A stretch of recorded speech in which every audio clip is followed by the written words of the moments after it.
दुनिया में आर्थिक स्थिति को वहां की युवा आबादी और कार्य करने वाली जनसंख्या से समझा जा सकता है।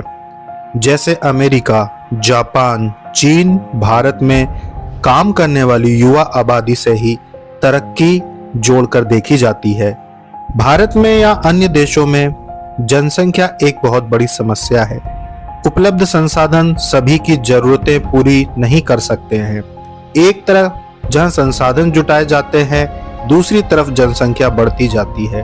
ज्यादातर युवा जोड़े बच्चे पैदा नहीं करना चाहते हैं, या बहुत देरी से पैदा करते हैं, या बहुत अंतर से करते हैं। इसके कारण को बढ़ती महंगाई दर से जोड़कर देखा जा रहा है। पहले एक परिवार में एक बच्चे का महीने का खर्च 50 रुपए था, जिसमें स्कूल की फीस, खाना और दवाई का खर्च था। कपड़ों के खर्च को मिलाकर देखें तो एक बच्चे पर सालाना मात्र 1000 रुपए का खर्चा था। लेकिन आज एक बच्चे का मासिक खर्च 3000 रुपए लगभग पड़ता है। इसे ऐसा समझा जा सकता है, लगभग सालाना फीस एक मध्यम वर्गीय परिवार के बच्चे की 16,000 रुपए, 20 रुपए दिन के बिस्किट स्नैक्स के देखे तो महीने के 600 रुपए, सालाना 1200 रुपए हुए। 2000 सालाना दवाई के, इसमें कपड़े और अन्य खर्च मिले तो 6000 रुपए एक बच्चे पर सालाना खर्च है, यानी महीने के 3000 रुपए। इतना अधिक खर्च होने के कारण पढ़े लिखे शादीशुदा जोड़े बच्चे पैदा करने में रुचि नहीं दिखा रहे हैं। 1950 में दुनिया की आबादी 2.5 अरब थी, जो कि 2020 में 7.80 अरब हो गई। कारण क्या था? इसका कारण था पढ़ाई और अच्छी परवरिश के लिए लोग जनसंख्या की वृद्धि को रोकना चाहते हैं, लेकिन फिर भी यह बढ़ रही है।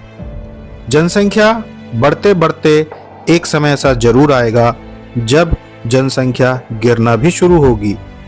अफ्रीका में प्रति महिला 4 बच्चों को जन्म देती है। ऑस्ट्रेलिया, एशिया जैसे देशों में हर महिला लगभग 2 बच्चों को जन्म देती आई है। उत्तर अमेरिका जैसे और यूरोप जैसे शहरों में अभी जनसंख्या प्रति महिला 1 बच्चे को जन्म दे रही है। भारत में 2 बच्चों से लेकर 1 बच्चे तक लगभग महिला जन्म दे रही है। इसमें सबसे अधिक बड़ा कारण है पैसा। आर्थिक स्थिति सही नहीं होने पर अच्छी परवरिश नहीं दे पाने का डर सताता है।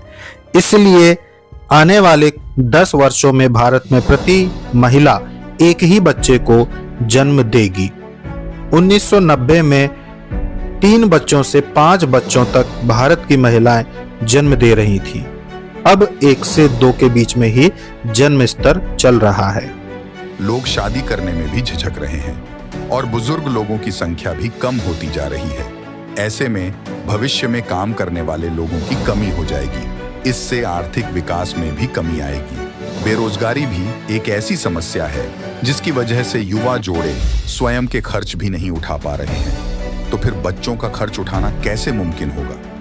आर्थिक परिस्थितियों से जूझना एक सबसे बड़ी समस्या है, जिसके कारण युवा जोड़े बच्चे पैदा नहीं करना चाहते। यदि जनसंख्या में वृद्धि नहीं होगी तो काम करने वालों की कमी के कारण आर्थिक उन्नति धीमी पड़ेगी। साथ ही संसाधनों की उपयोगिता भी कम होगी, जिससे कि चीजें सस्ती होंगी और प्रकृति के संसाधन कम उपयोग होने के कारण लोग सामान्य जीवन की तरफ लौट जाएंगे। तो आपको क्या लगता है, जनसंख्या वृद्धि होना चाहिए या नहीं? हमारा यह अनुमान है कि जनसंख्या वृद्धि अपनी जगह है और प्रकृति और प्राकृतिक संसाधन जैसे कि जल, पेड़, पौधे और खनिज को यदि सुरक्षित किया जाए तो जनसंख्या का सीधा सीधा असर प्रकृति पर नहीं पड़ेगा, क्योंकि जनसंख्या वृद्धि मतलब प्रकृति को नुकसान होना तय है और जनसंख्या में कमी होने से प्रकृति सुरक्षित रहेगी। आपको क्या लगता है? हमें जरूर बताएं। मिलते हैं अगले एक रोचक जानकारी के वीडियो में। नमस्ते।